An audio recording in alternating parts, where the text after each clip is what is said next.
జీవమేలేని నాలోని జీవమును నింపుటకు నీ జీవితాన్నే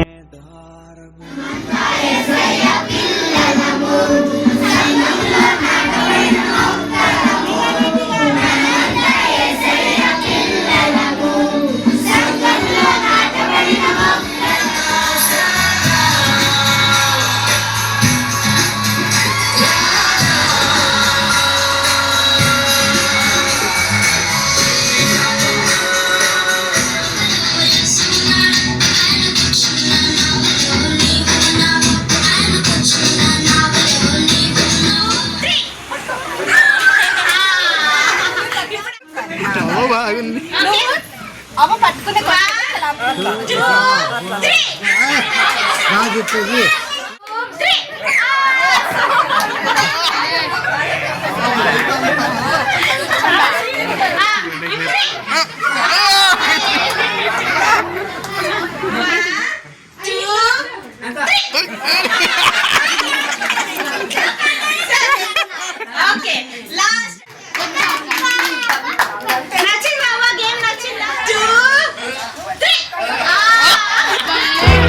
ఎండిన ప్రతి మోడును మరలా చిగురించును నా దేవునికి సమస్తం సాధ్యమే.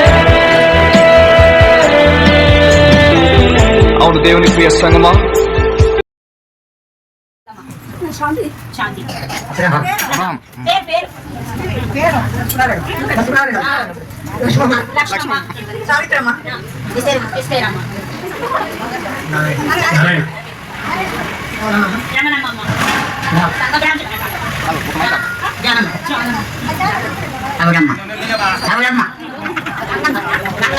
పిల్లల్ని గుర్తు చేసుకుంటారు, ఇట్లా ఇంటికి వెళ్ళాలి లేదన్నట్టయితే వాళ్ళతో ఉండాలి అని ఆశిస్తూ ఉంటారు కదా. మీరందరూ వింటారా? ఇది చాలా చక్కటి మాట, మీ అందరికి ఎంతో ఆదరణను ఇస్తుంది.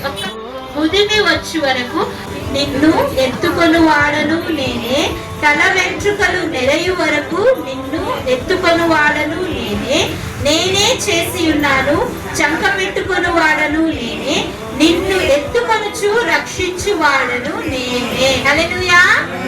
చూడండి ఎంత చక్కటి మాట. మనల్ని ఎత్తుకొని వాడు నేనే, తర్వాత వెంట్రుకలు నరయు వరకు. ఇక్కడ ఉన్న వాళ్ళందరికీ ఆల్మోస్ట్ వాళ్ళు వెంట్రుకలన్నీ కూడా నరిచిపోయినాయి, అంటే తెల్లబడిపోయినాయి. అంటే చిన్నగా ఉన్నప్పటి నుంచి మనం పుట్టి ఉంటాం కదా, అప్పుడు ఎత్తుకొని వాడు యేసయ్యే. తర్వాత మన వెంట్రుకలు నరిచినప్పటికీ కూడా ఎత్తుకొని వాడు యేసయ్యే. నేనే చేసి ఉన్నాను, మనల్ని సృజించిన వాడు కూడా యేసయ్యే. మనందరినీ మనం ఇక్కడ కూర్చొని ఉన్నాము. అయితే మనమందరం పుట్టడం ఇంత పెద్దగా పుట్టలేదు కదా. ఇక్కడ చిన్న పిల్లల నుంచి పెద్ద వాళ్ళ వరకు ఇక్కడ అన్ని గ్రూప్స్ ఉన్నాయి, అన్ని తెగ వాళ్ళు ఉన్నారు. చుట్టుకొని ఉండగా రోదనతో ఒంటరినయుండగా నా కన్నీటిని తుడచితివే. నీది శాశ్వత ప్రేమయా, నేను మరచిపోలేనయా. ఎన్ని యుగాలైనా మారదు. ఎండిన ప్రతి మోడును మరలా చిగురించును నా దేవునికి సమస్తం సాధ్యమే. నీది శాశ్వత ప్రేమయా, నేను మరచిపోలేనయా. ఎన్ని యుగాలైనా మారదు. ఎండిన ప్రతి మోడును మరలా చిగురించును నా దేవునికి సమస్తం సాధ్యమే.